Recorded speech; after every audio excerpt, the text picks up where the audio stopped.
வேலூர் நீங்கள் ஊடகத்துறையில் சேர்ந்தவங்க தானே? எங்கெங்கே எந்தெந்த தொகுதியில் 2000 ரூபா கொடுத்துருக்குறாங்க, எந்தெந்த தொகுதியில் 500 ரூபா கொடுத்துருக்காங்கிறது உங்களுக்கு தெரியும். அதெல்லாம் நீங்கள் வெளியில் சொல்ல மாட்டீங்க. அது உங்கள் ஜனநாயகம், பரவாயில்ல. ஆனால் ஜனநாயக படுகொலை நடந்திருக்கு.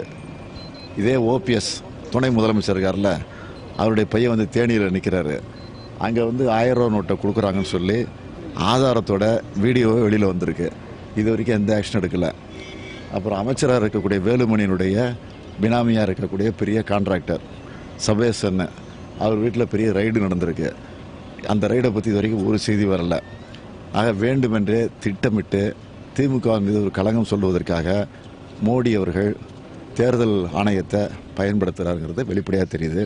இப்போ கூட ஒரு 10 நிமிஷம் முன்னாடி செய்தி, தூத்துக்குடியில் திமுக வேட்பாளர் நிற்கக்கூடிய கனிமொழி வீட்டில் அங்கே ரைடு நடந்துகிட்ருக்கேன்னு. யார் கொடுத்த புகாரும் தெரில. நான் உங்கள் ஊடகத்து மூலமாக பகிரங்கமாக ஒரு குற்றச்சாட்டை சொல்கிறேன்.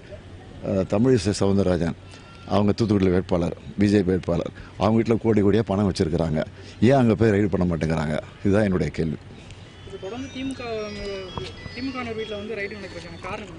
தான் சொல்கிறேனே, மோடி எல்லா அமலாக்கத்துறை, சிபிஐ, ஐடி, அடுத்தது நீதிமன்றம், இப்போ தேர்தல் கமிஷன் எல்லாத்தையும் கூட்டு வச்சுக்கிட்டு எப்படியாவது இந்த தேர்தலை குலைக்கணும்னு திட்டமிட்டு இருக்கிறார். அதுதான்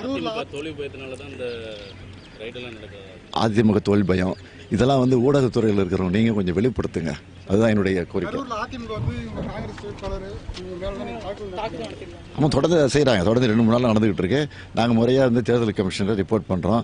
ஆனால் எந்த விதமான ஆக்ஷன் எடுக்கிறதில்ல.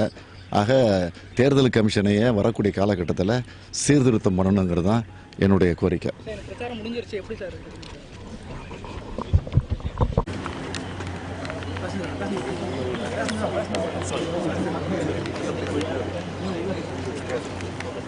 Thank you.